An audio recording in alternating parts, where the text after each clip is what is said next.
এক ছিল ছোট্ট একটি ছেলে, তার নাম রাফি। তার বয়স ৮ বছর।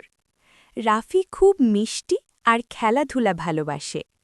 তার সবচেয়ে প্রিয় বন্ধু ছিল একটি সাদা খরগোশ, যার নাম টুকটুকি।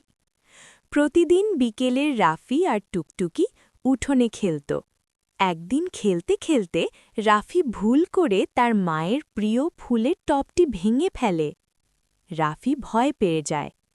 রাফি মনে মনে বলে, ওহ, এখন মা রাগ করবে, আমি যদি বলি আমি ভাঙিনি। ঠিক তখনই টুকটুকি তার দিকে তাকিয়ে মিষ্টি করে চি চি শব্দ করে।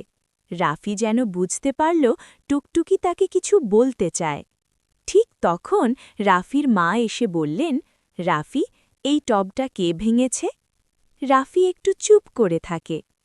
তার মনে পড়ে যায় মাদ্রাসার হুজুর স্যার বলেছিলেন, সব সময় সত্য কথা বলবে। আল্লাহ সত্যবাদীদের ভালোবাসেন। রাফি ধীরে ধীরে বলে, মা, আমি খেলতে গিয়ে ভুল করে ভেঙে ফেলেছি, আমি দুঃখিত। মা কিছুক্ষণ চুপ করে থাকলেন।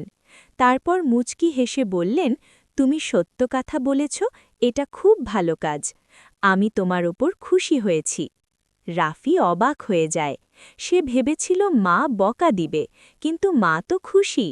টুকটুকি লাফিয়ে লাফিয়ে খুশি হয়ে যায়। রাফি মনে মনে বলে, সত্য বলা আসলেই ভালো। সেদিন থেকে রাফি আর কখনো মিথ্যা কথা বলে না। সে সব সময় সত্য কথা বলার চেষ্টা করে। শেষ শিক্ষা, সব সময় সত্য কথা বলতে হবে। আল্লাহ সত্যবাদীদের ভালোবাসেন। এই রকম শিক্ষামূলক ভিডিও দেখতে এখনই সাবস্ক্রাইব করো শিক্ষা টুর আর বেল বাটনটা অন করে রাখো।